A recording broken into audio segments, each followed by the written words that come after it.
Seguimos en la segunda parte hablando de emociones en este podcast con Jaime Pareja. Yo creo que nos quedaron muchas preguntas sobre emociones. Vamos entonces a hablar en concreto. Nos hablabas que habían dos tipos de emociones. Aclararnos cuáles son esos tipos de emociones. Bueno, las emociones primarias son las emociones que surgen como respuesta natural a la presencia de un estímulo, ¿cierto? Y son de muy corta duración. Generalmente se extinguen cuando el estímulo desaparece. Duran muy poquito. En cambio, las emociones secundarias son emociones más largas, con las que uno lidia durante muchos momentos y que de alguna manera se vuelven una palabra que los psicólogos utilizamos mucho, una rumiación, como algo que masticamos y remasticamos y no nos lo logramos sacar, como un disco rayado dentro de nosotros. Entonces las emociones primarias se extinguen con facilidad y las secundarias se demoran en extinguirse, y entonces ahí es donde las somatizamos, donde se nos van al propio cuerpo. Eso que dices que se extinguen con facilidad, ¿es porque pasa algo y yo ya no lo siento o porque tengo que trabajar sobre eso? Generalmente es porque he logrado hacer una descarga efectiva. ¿Me explico? O sea, la reconozco. Sí, tengo rabia, reconocí que me ofusqué. Respiré profundo, me fui para otro lado. La descarga funcionó y yo no me quedé pensando en eso, no me quedé encartado con eso. Yo diría que las emociones secundarias son una especie de encarte. Generalmente las emociones secundarias surgen porque manejamos mal las primarias.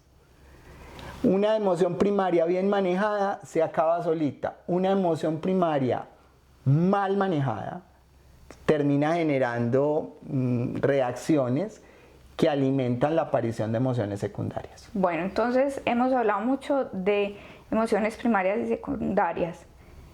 ¿Las podemos enlistar? ¿Cuáles son esas emociones primarias? Emociones primarias: tristeza, ira, miedo, apego, asco, alegría.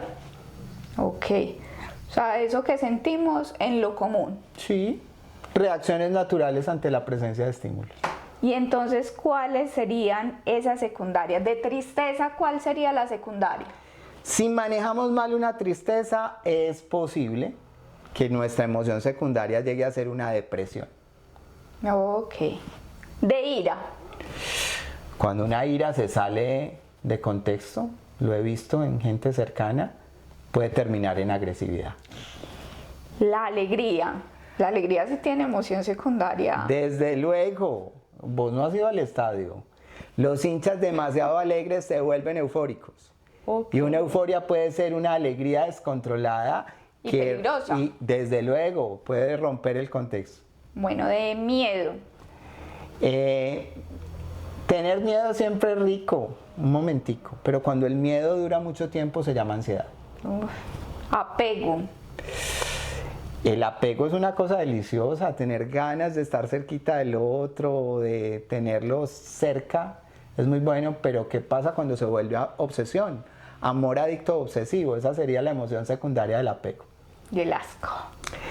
En el asco, digamos que pasa una cosa natural, y es que uno reacciona ante lo que no le agrada o le desagrada, pero hay personas que se volvieron más que asquientas, escrupulosas. El escrúpulo podría ser, aunque eso es polémico en psicología, la emoción secundaria del asco. Ok.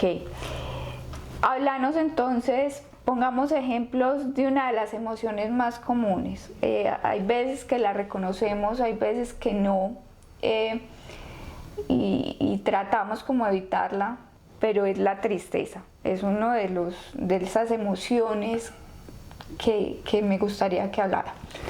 La tristeza se activa generalmente ante una pérdida real de una persona, de un objeto o de una situación con la que uno tenía un vínculo significativo.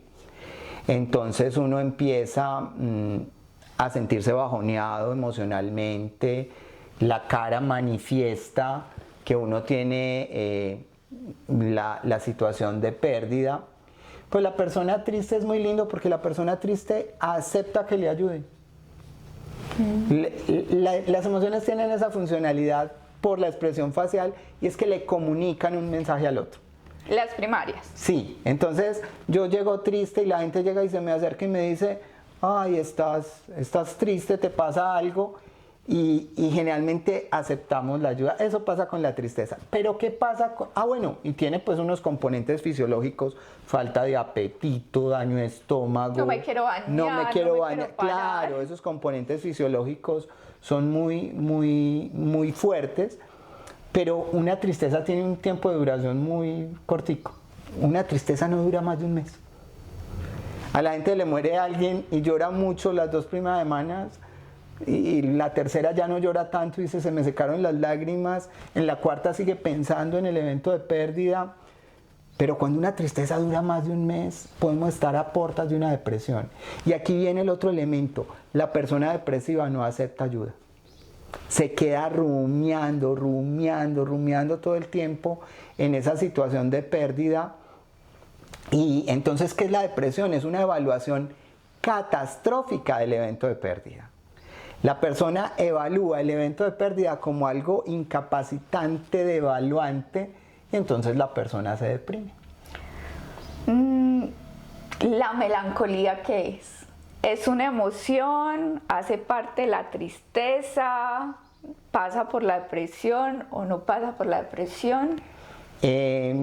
Me pones como a pensar en esos días en los que uno amanece con voluntad de estar triste, ¿cierto? Pero es como un recuerdo, como que no quiero estar triste. Es un juego como de añoranza, pero también es una búsqueda permanente de estímulos que me mantengan en el ambiente de tristeza. Yo diría, de pronto puedo no ser muy riguroso teóricamente, que la melancolía es un esfuerzo por alargar una tristeza que busca extinguirse, ¿cierto? Entonces uno se pone como melancólico para permitir que dure un poquito más. Tiene una funcionalidad, ¿cierto? Es importante y es funcional porque nos ayuda como a valorar los eventos de pérdida. O sea, que es como ese recuerdo que tengo de cuando estuve triste, pero no llego a la tristeza y tampoco a la depresión. Exacto, es una extensión del proceso. Algunos la llaman emoción mixta. Yo creo que aquí nos quedaron claras las emociones, pero quiero que aclaremos. ¿Las emociones enferman? Una emoción puede enfermar, desde luego. Las primarias son, te lo decía ahorita, la capacidad de responder adecuadamente a un estímulo. Pero una emoción secundaria es la prolongación de ese estímulo en el tiempo. Y esa prolongación de ese estímulo en el tiempo puede terminar yéndose al propio cuerpo y terminamos sobrecargados de emociones, y es lo que llamamos somatización, que quizás sea un tema del que podamos hablar en historias, en videos, o que lo profundicemos en algún evento que hagamos aquí en las redes. Bueno, muchísimas gracias. Queremos escucharlos, queremos saber qué comentarios tienen, escríbanos. Si quieren contar algún parrafito de algo que les pasó, también es importante que conozcamos de ustedes cómo han manejado las emociones o cómo se las han ayudado a manejar. Recuerden buscar ayuda. Nuestro mundo emocional es terreno sagrado y tenemos que trabajar en él.